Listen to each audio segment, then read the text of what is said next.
Unterwegs. Nach 5 Jahren Weltreise Richtung Heimat. Ohne zu fliegen. Von Indien nach Deutschland.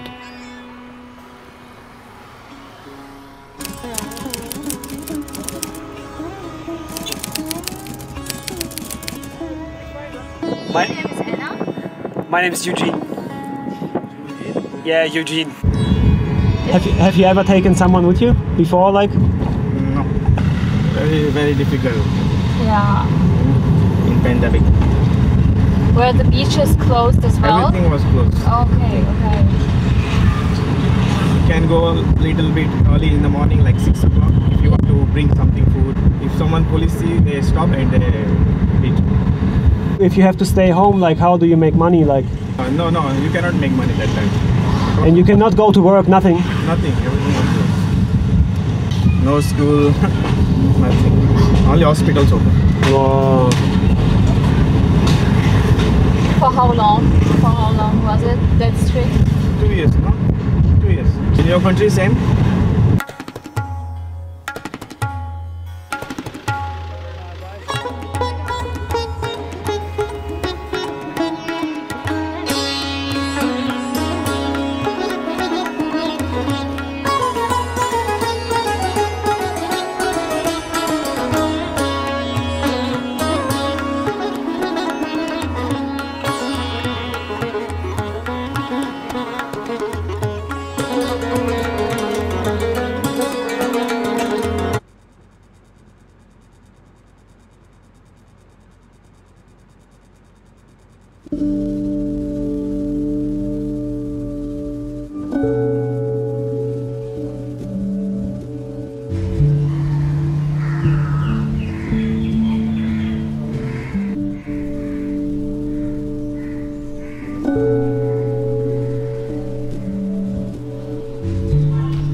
Wir sind jetzt seit einer Woche in Indien. Es gab ja einige Komplikationen bei der Ausreise aus Thailand, weil wir keinen PCR-Test hatten und Indien Thailand als Hochrisikogebiet nach wie vor einstuft. Ja, so haben wir zum ersten Mal in 4,5 Jahren unseren Flug verpasst. Und ja, nach einer Woche hat sich das dann alles geregelt. Wir haben mal Flugtickets gekauft, haben den PCR-Test gemacht und sind dann nach Indien geflogen. Zuerst nach Mumbai von Bangkok und ja, sind dann beide nach Goa geflogen. In den kleinsten und wohl auch berühmtesten Bundesstaat Indiens, an der Westküste des Landes. Und ja, wir waren zuerst in Mandrim im Norden des Bundesstaates und wollten dann per Anhalter in den Süden fahren. Haben uns dann schon mit einem Schild an den Straßenrand gestellt. Das war dann auch nicht die beste Idee, wahrscheinlich. Wir haben zwar eine Mitfahrgelegenheit gefunden, für 20 Kilometer hat uns ein Typ mitgenommen und der war auch echt freundlich, aber er hat uns halt gefragt, warum wir das machen, ob wir kein Geld hätten und so, und da hat es schon so ein bisschen gedämmert, dass ja, die Idee auf Einheimischen wirklich lächerlich wirken muss, und wir kamen uns dann auch ein bisschen dumm vor, weil ich meine, die Leute fahren Bus, Busse sind unverschämt günstig, und warum pochen wir als weiße privilegierte Europäer auf eine Extrawurst und glauben, wir hätten irgendein Anrecht darauf, ja, in einem Privatfahrzeug auch noch kostenlos durch die Gegend kutschiert zu werden. Ja. Das war ein Versuch wert und es war eine Lektion fürs Leben. Und ja, wir haben dann die Busse genommen für den Rest der Strecke. Es waren insgesamt 3 unterschiedliche typisch indischen Tatas. So alte, klapprige Kisten. Eine super angenehme Atmosphäre im Bus, auch wenn es sehr, sehr voll war teilweise. Aber ja, irgendwie von den Farben und von dem Licht und von den Menschen irgendwie war es angenehm. Und ja, wir sind jetzt in Palolem. Das ist so ein kleiner Küstenurlaubsort im Süden Goas. Und heute wollen wir mal ein bisschen die Gegend erkunden, uns eventuell einen Roller mieten. Schauen wir mal, wie der Tag so wird.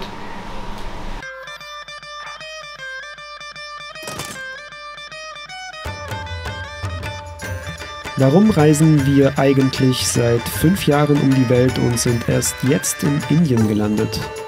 Nun ja, ehrlich gesagt steckten wir bis zum Hals in einem Meer aus Vorurteilen. Wir dachten an ein Land versunken in Armut. Wir dachten an ein Land überflutet von Menschenmassen. Wir dachten an ein Land unsicher für Frauen, mit einer Regierung, die Vergewaltigungen verharmlost. Wir dachten an gigantische Müllberge, an zusammenstürzende Brücken, an Magenverstümmelungen. Wir dachten ans totale Chaos. Also mieden wir das neuerdings bevölkerungsreichste Land der Welt, doch nun wollen wir heimkehren. Über Land entlang der Seidenstraße. Und die führt nun mal durch Indien. Also blieb uns keine andere Wahl, als vom hohen Ross zu satteln, die arrogante Westlerbrille abzusetzen und einzutauchen in ein Land so groß wie halb Europa. Gute Entscheidung.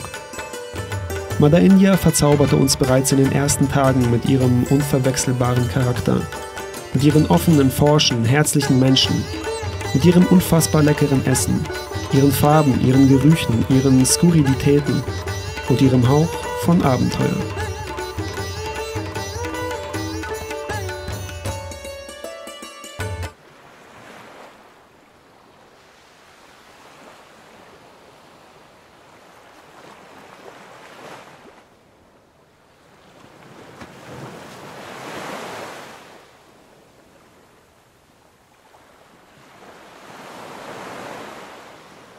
Wir stoppen mal die Zeit und gucken mal, wie lange es dauert, bis wir einen Roller finden. Jetzt geht's los auf Rollersuche.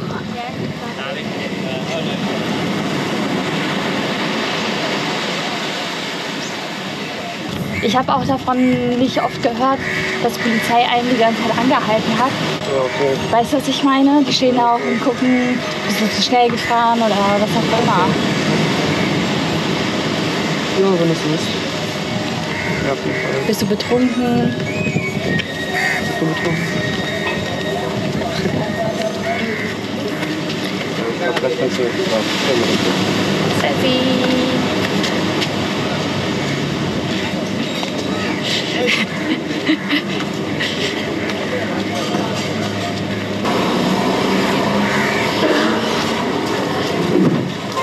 Yes, photo bike.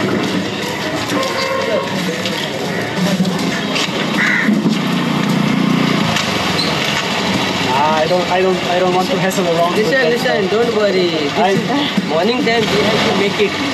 Listen. No. I don't. Working, both is working, my friend. Yeah, and then I will be somewhere in the middle of nowhere, and then No. Hello. Don't worry. It is not like that. Huh? Can't you just give me this one? No, that is 600. 600 is too much, normally 350. No, new Yeah. one 600. If you get 350, it goes there. Okay. Okay. Thank you. 600. This is fine. 350 ist der normale Preis. Lass die in unserer Dings Taxi. fragen. No, thank you, sir.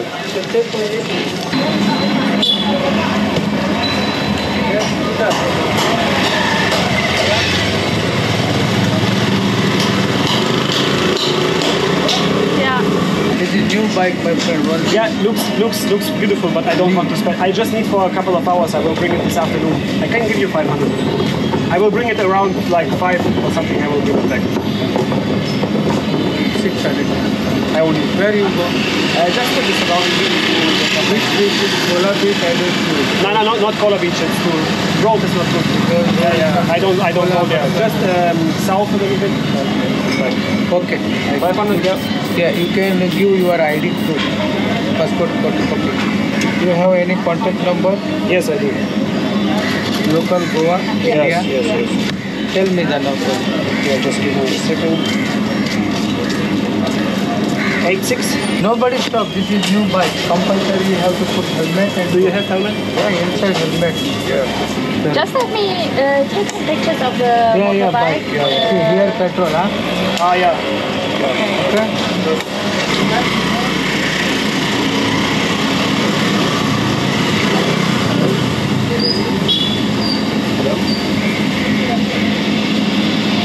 Wir sind kurz weg, um zu zeigen, wo der Platz ist, wo er den Roller abgeben soll.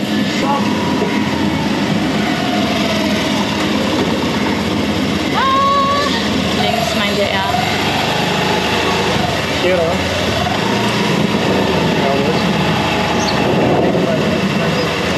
Rechte Seite, glaube ich, da wo wir immer holen, weil ich glaube, soll ich fragen?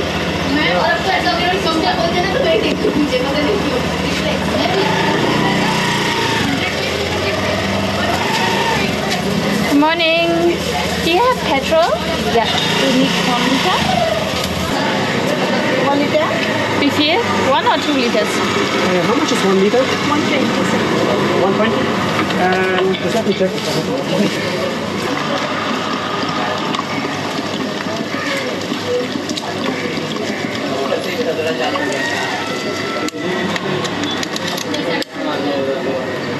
Thank you so much. See you later. Thank you.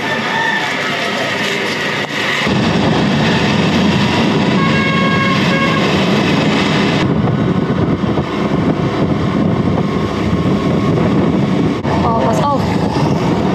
Oh, Junge, Alter. Pass auf, der geht über die Straße. Was war das denn?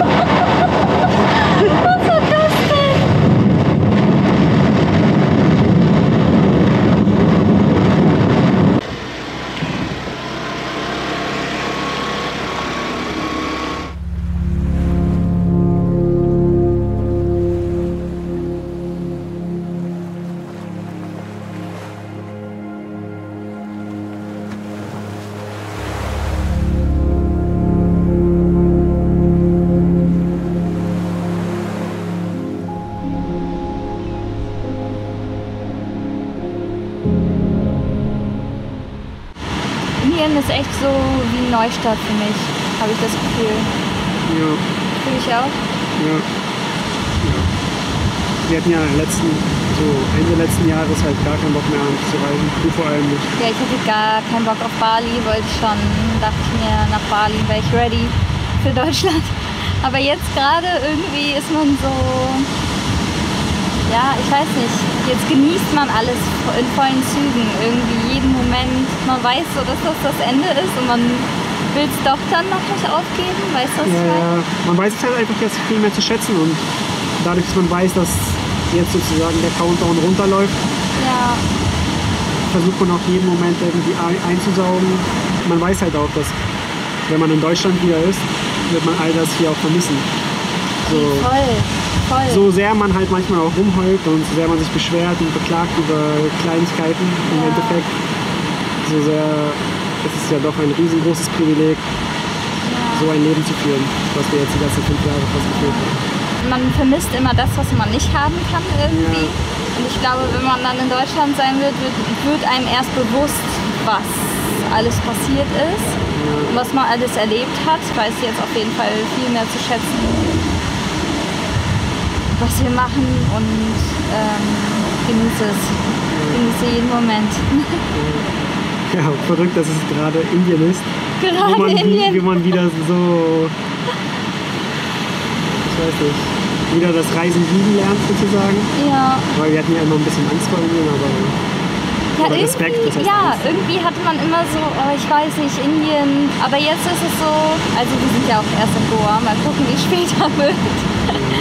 Aber irgendwie freue ich mich auch auf das, was später kommt, weil oft war es auf Reisen so, ich war an einem Ort und ich dachte mir so, oh, keine Lust auf die großen Städte und so. Und jetzt denke ich mir so, ach, das wird schon. Das wird nicht so schlimm, ich freue mich drauf. Und ja, man weiß ja auch, dass es nicht mehr für immer ist, sondern dass es bald zurück nach Deutschland geht. Und deswegen.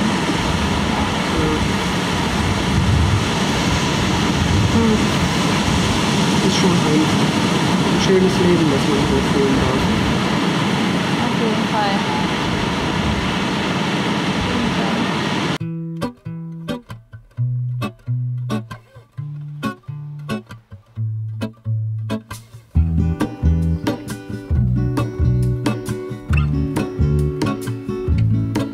There is a life I lead in this city, hurrying to cut my teeth. I can take what I need to get by, it doesn't make it easy. The other piece of my heart moves slow, somewhere in the great unknown. When I return from the afterglow, will you carry me like I am whole again? Wait, hold on, put me together, take me back where I belong. I want it all, I had a feeling but the feeling is all gone. Wait, hold on, put me together, take me back where I belong. I want it all, I had a feeling but the feeling is all gone.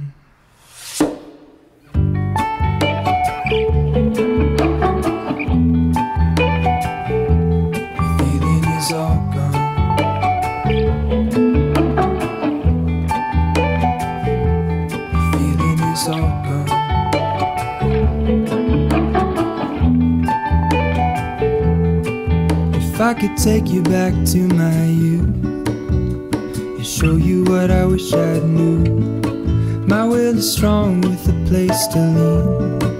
In the moment I hung desperately, the other ring on my wrist is gold, pairing with the light it holds. When I return from my skin and bones, I'm remembering the words you told me.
So oft umzuziehen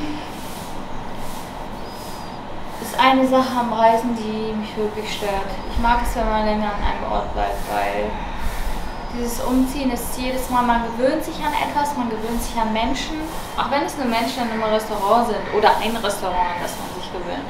Und dann geht man halt wieder. Ist das ein ziemliches Luxusproblem, sich darüber zu beschweren, aber mich hat das schon manchmal mitgenommen. Also für mich war es halt einfach schwierig.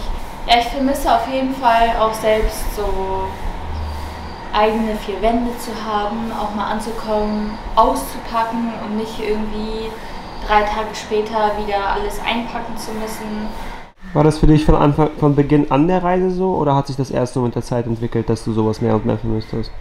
Ich glaube, bei Beginn der Reise war alles noch aufregend und man hat nicht so richtig, ja, einen hat jetzt das nicht so sehr gestört, würde ich sagen. Aber ich glaube, auch in unserem ersten Jahr hat es angefangen zu stören, dass ich damit irgendwie gemerkt habe, dass ich damit nicht so zurechtkomme. Dadurch, dass wenn wir in einem neuen Ort angekommen sind, dass ich dann immer erstmal im Zimmer bleiben wollte, weil es halt für mich schwierig war, wieder rauszukommen, wieder neue Eindrücke und so weiter. Und ich wollte dann erstmal im Zimmer bleiben und nicht rausgehen und so. Ja, war im ersten Jahr auf jeden Fall auch schon so, aber ich wusste nicht, woran das liegt, dass ich nur im Zimmer bleiben möchte. Und in Australien war das nicht so, weil man irgendwie sein Auto hatte als Zuhause. Ich glaube, in Deutschland freue ich mich echt darauf, ein eigenes Zuhause zu haben. Das wird gut tun. Und wenn wir dann in Deutschland ein Zuhause haben, ist das halt auch irgendwie, ist das so Last von den Schultern, die fällt. Und irgendwie Stress, der auch abfällt. Keine Ahnung, aber es kommt ja dann auch neuer Stress. Das ist irgendwie, es macht manchmal keinen Sinn, aber ja.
Ich habe mich die ganze Nacht übergeben, hatte auch Durchfall. Alle 15 bis halbe Stunde musste ich immer wieder aus dem Bett raus und auf Toilette laufen. Ja, krank sein auf Reise macht auf jeden Fall gar keinen Spaß. Ist auf jeden Fall nicht so cool. Aber man muss sich immer wieder im Kopf holen. Wir haben hier ein eigenes Bad, was nicht schlecht ist. Und ich habe Eugen, ich bin nicht alleine. Hut ab an alle Alleinreisenden, die krank sind und trotzdem klarkommen. Ich weiß nicht, wie man das schaffen soll. Ja, bin jetzt ziemlich kaputt. Aber wir hatten immer ziemlich Glück unterwegs in den 5 Jahren jetzt, dass wir echt nicht so oft krank waren. In Australien gar nicht im Prinzip. Ja, dann fing es an, in Südafrika hatten wir Magenprobleme, da hat uns das voll runtergezogen. In Kapstadt haben wir kaum die Stadt erkundigt, weil wir uns davon so runterziehen lassen haben.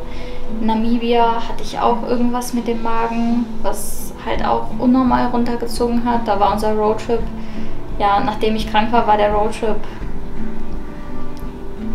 quasi nicht mehr so wie vorher. Man hat sich dann nicht mehr so gefreut und war irgendwie ausgelaugt. Ja, und in Mosambik hatten wir Corona und haben unsere ganzen Reisepläne über Bord geworfen und haben dann Afrika verlassen. Ja, krank sein war auch immer mit irgendwie einer anderen Stimmung verbunden. Irgendwie hat sich dann immer was geändert. Ich hoffe, dass es diesmal nicht so sein wird. Gesundheit ist echt das Wichtigste.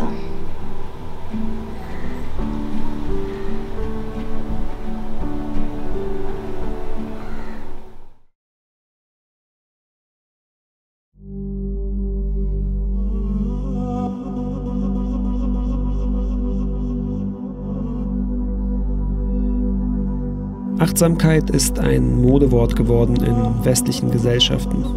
Davon profitiert auch der kleinste Bundesstaat Indiens.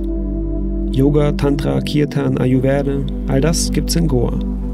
Ein Angebot, das jährlich mehr als 20 Millionen Besucher in den Küstenstaat spült und ihn zur Tourismus-Cash-Cow des Landes macht. 12% aller ausländischen Urlauber landen hier, am Arabischen Meer.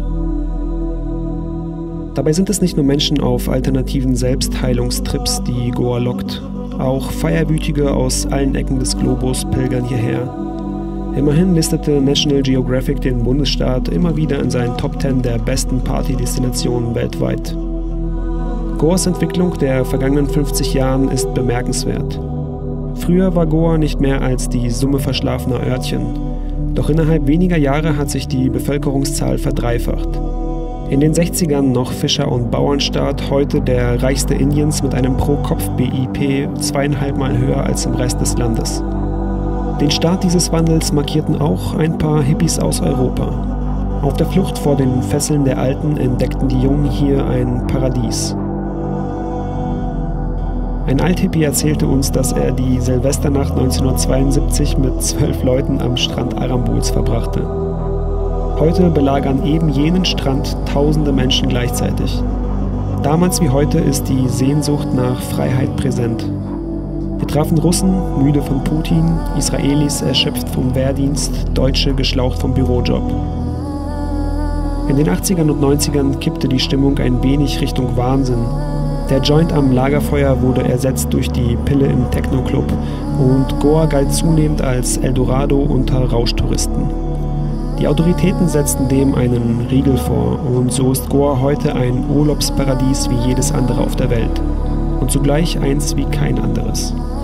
Goa ist ein Mix aus allem, was es jemals war und wenn die Sonne wie ein Feuerball langsam Richtung Meer rollt, verwandeln sich die goldenen Strände der Pazifikküste zu riesigen Theaterbühnen.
Unser letzter Abend am Strand, zumindest in den Tropen.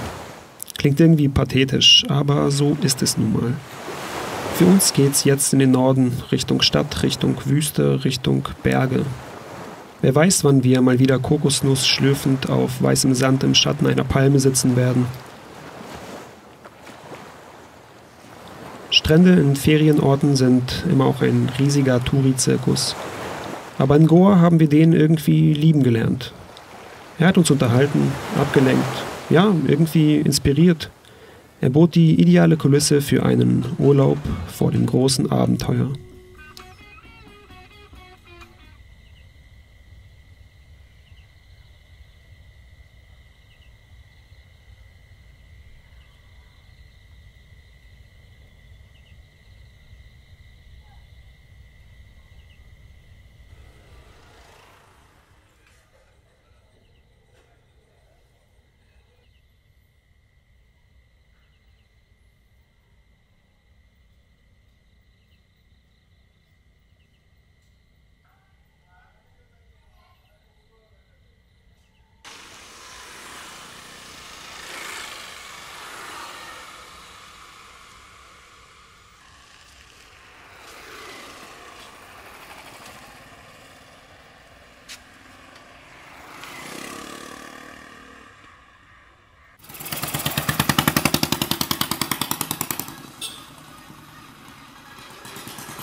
Du hörst dich irgendwie erkältet an. Du sprichst voll nasal. Ja, ich weiß. Ich habe auch heute ein bisschen Schnupfen gehabt. Aber ist nicht schlimm. Covid. Ja, von morgen geht eigentlich unsere Reise durch Indien und auch unsere Rückreise nach Deutschland richtig los. Ja. Weil Goa war ja sozusagen der Startpunkt. Ja. Oder ist der Startpunkt. Morgen kommt Bewegung rein. Wie fühlst du dich damit? Ich bin einerseits froh, dass es dass es Richtung Deutschland geht. Andererseits auch irgendwie nicht.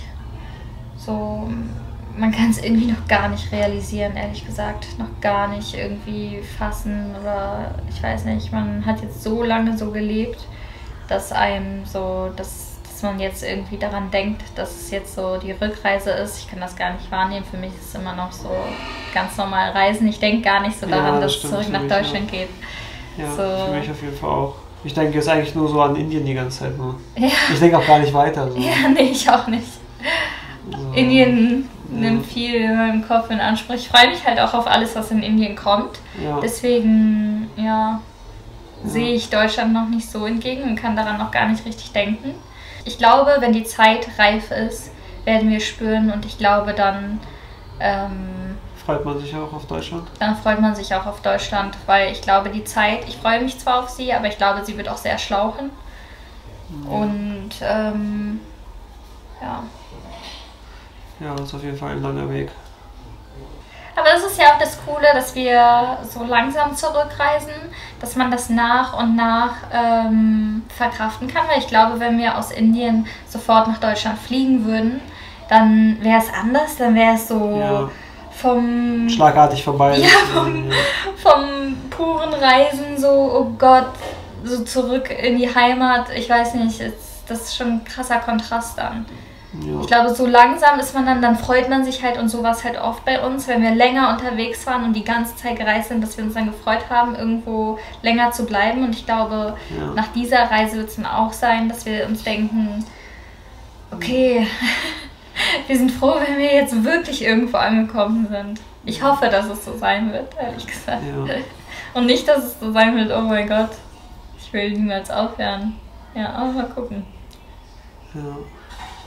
Mal gucken. Ich hoffe halt, dass auch nichts passiert oder so, dass man irgendwie frühzeitig abbrechen muss oder so. Aber dieses Problem hatte ich in 5 Jahren im Hinterkopf und nie ist was passiert. Ja. Wenn es passiert, kann man es halt eh nicht beeinflussen. Da muss man sich daran anpassen, so wie immer. Ja. Wird ein langer Weg. Morgen erstmal ein langer Weg. Erste Busfahrt, erste Übernachtfahrt in Indien. Ja. Mumbai 15 Stunden.